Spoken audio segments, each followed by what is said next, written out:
আর এই মুহূর্তে যে ব্রেকিং নিউজের দিকে নজর রাখবো, খড়গপুরের গোকুলপুরে বিক্ষোভের মুখে তৃণমূল পঞ্চায়েত সদস্যকে ঘিরে বিক্ষোভ, পাড়ায় সমাধান তুলে ধরেন সেখানকার রাস্তার সমস্যা, রাস্তা সারাইয়ের দাবি জানান এলাকাবাসী। আর এলাকাবাসীর দাবি শুনে অগ্নিশর্মা পঞ্চায়েত সদস্যরা রেগে ক্যাম্প থেকে বেরিয়ে যেতে নির্দেশ, অভিযোগকারীদের বের করে দিলেন তৃণমূল কর্মীরা। সোশ্যাল মিডিয়ায় ভাইরাল সেই ছবি।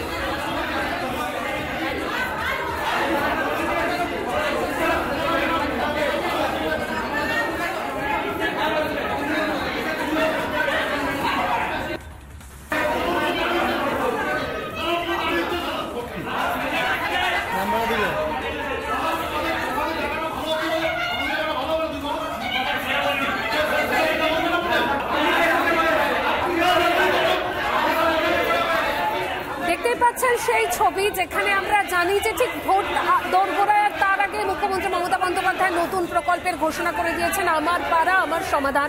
কিন্তু পাড়ার সমাধানে কি দেখা যাচ্ছে? সেখানে দেখা যাচ্ছে যে যারা সমাধান জানাতে এসেছিলেন, সমাধান নেওয়ার জন্য এসেছিলেন, তাদেরকেই বের করে দেওয়া হচ্ছে ক্যাম্প থেকে। কি অভিযোগ করছেন স্থানীয়রা, শোনাবো আপনাদেরকে। আমার পাড়া আমার সমাধান, এই যে উন্নয়ন জোয়ারটা যে দিদি সরকার যে চালিয়েছে, প্রত্যেকটা বুথে বুথে যে 10 লাখ টাকা যে মানে দিয়েছে এলাকা উন্নয়নের জন্য, সেই উন্নয়নটা কি আমরা এই রাস্তায় দেখতে পাবো? এই যে আমার পিছনে রাস্তাটা দেখুন কীরকম অবস্থা আছে। এই যে এখনো পর্যন্ত আজকের দিকে আমাদের কাঁচা রাস্তায় যাতায়াত করতে হচ্ছে, এই রাস্তায় যতটুকু মেরামতি, হ্যাঁ, সে আমরা ইট পাটকেল দিয়ে রাবিশ দিয়ে যাহা করে যাতায়াত করছি, কী কষ্টে যাতায়াত করছি, বাচ্চারা যে কী কষ্টে স্কুল যাচ্ছে, হ্যাঁ, সে কিনে। আর যে হচ্ছে আমরা গতকাল যে পাড়া শুনানিতে গিয়েছিলাম, যে প্রধান উপপ্রধান আমাদের সাথে মিসবিহেভ করেছে, হ্যাঁ, তারও ভিডিও আছে।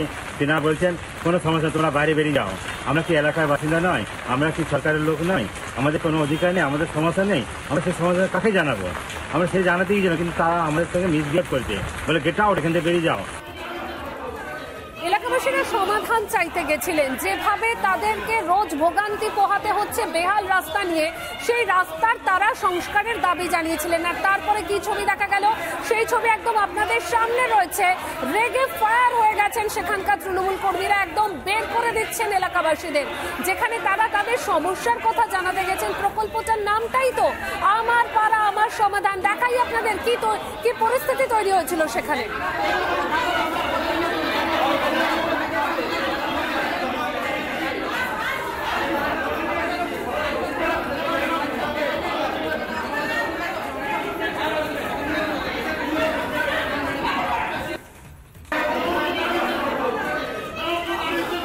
বিজেপি সাংসদ দিলীপ ঘোষ এই বিষয়ে ঠিক কি বলেছেন শুনবো। সব জায়গায় হবে, টিএমসির নেতারা পাবলিকের কাছে গেলে অনেক কিছু জবাব দিতে হবে। শিক্ষকের চাকরির পয়সা, রেশনের চাল থেকে আরম্ভ করে যা যা গরিব কল্যাণ যোজনা কেন্দ্রের টাকার ব্যবস্থা, এমনকি লক্ষ্মী ভান্ডারেরও কাটমানির জবাব লোককে দিতেই হবে, না বাদ করে দেবে। কারণ ওই চোরগুলো গেলেই প্রধানের পক্ষে মুশকিল আছে। তারা তো লোকের ভোটে জিতে এসছে, তারা চাইলেও এদের জন্য কাজ করতে পারছে না, সমস্ত টাকার ভাগ দিতে হচ্ছে। প্রধানদের সমস্যা আছে, এরা গেলেই বিক্ষোভ বাড়বে।